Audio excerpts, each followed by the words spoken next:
Hai, selamat siang. Alhamdulillah saya sudah selesai lari ya. Tubuh sehat, kuat. Apa kabar teman-teman?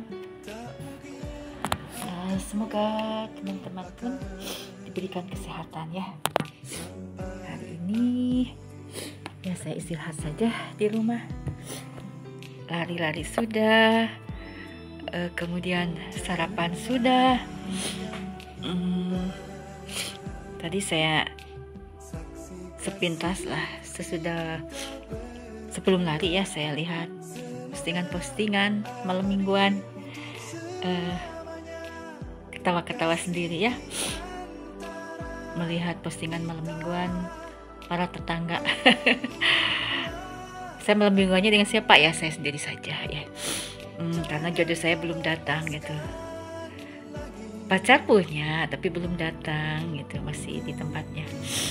Baik, ternyata teman-teman ya, selama ini setelah diteliti oleh ayah gitu dan berbagai pihak ya, ternyata selama ini yang datang ke sini itu ya bukanlah pejabat asli atau bukanlah teman saya asli, ternyata palsu semua yang datang ke sini itu ya.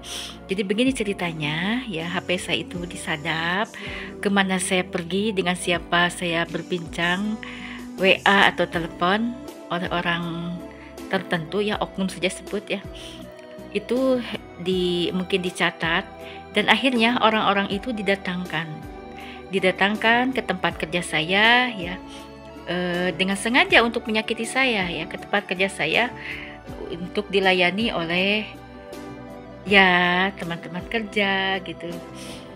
Kemudian kalau kesini ya bertemunya dengan para tetangga gitu, dengan sengaja gitu ya, melayani tetangga, bahkan dengan sangat berani ya, hinggap di kamar tetangga depan rumahku, pas depan rumahku. Itu kan kita kan aneh ya, apa tujuannya begitu ya. Begitulah. Jadi teman-teman, saya ini sekarang sedang berhadapan dengan orang yang psikopat ya, pembunuh ya, berdarah dingin gitu ya. Saya ingat pada film Basic Instinct gitu ya, memang ada kejiwaan orang yang tidak normal gitu, yang nekat ya, seperti yang sekarang berhadapan dengan saya gitu. Saya itu berhadapan dengan seorang laki-laki ya, yang ingin itu meneror ya, agar saya terserang begitu, secara batin, dan akhirnya saya sakit. Mungkin apa yang dia inginkan saya juga tidak tahu, dan dia menginginkan saya gagal hubungan dengan semua pria-pria gitu ya.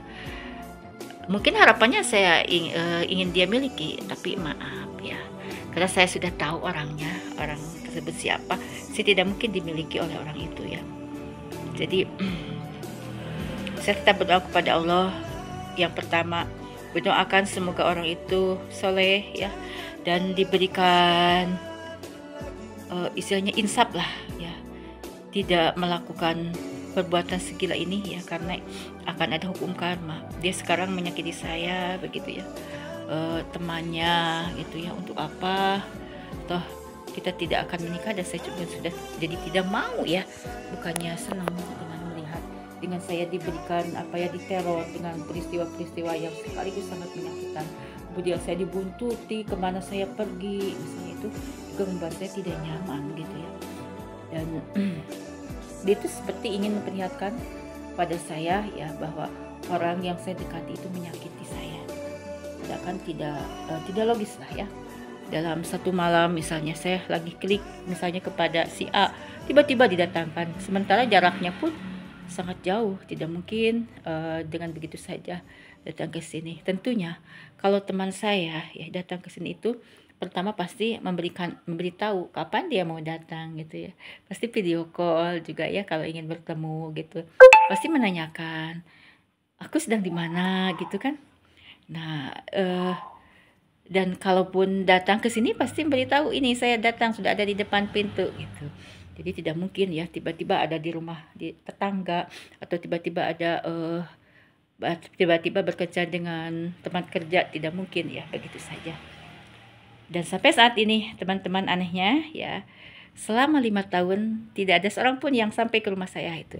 Nah, itulah ya sebuah pertanyaan yang aneh ya.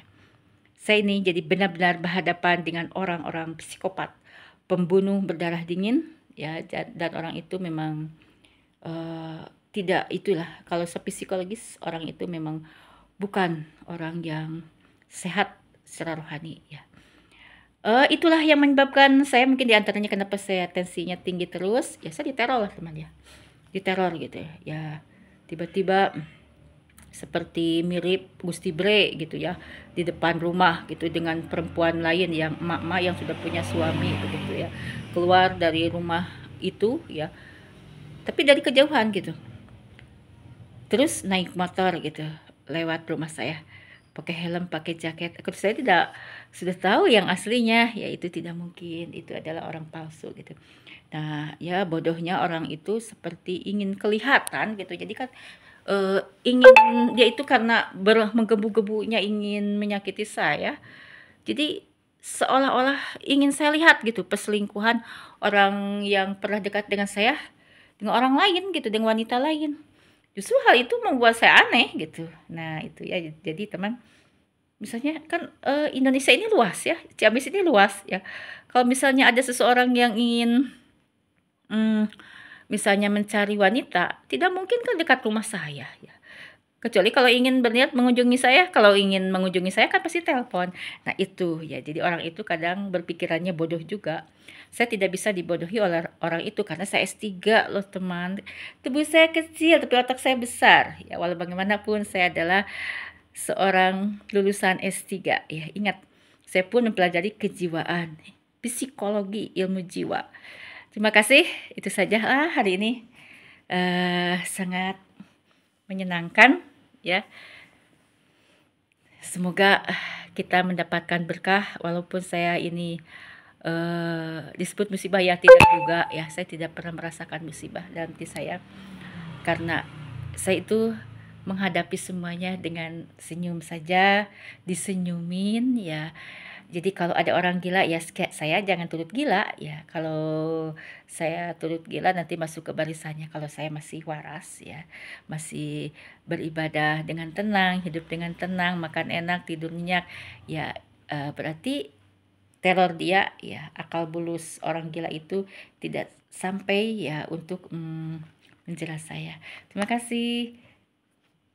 Selamat istirahat.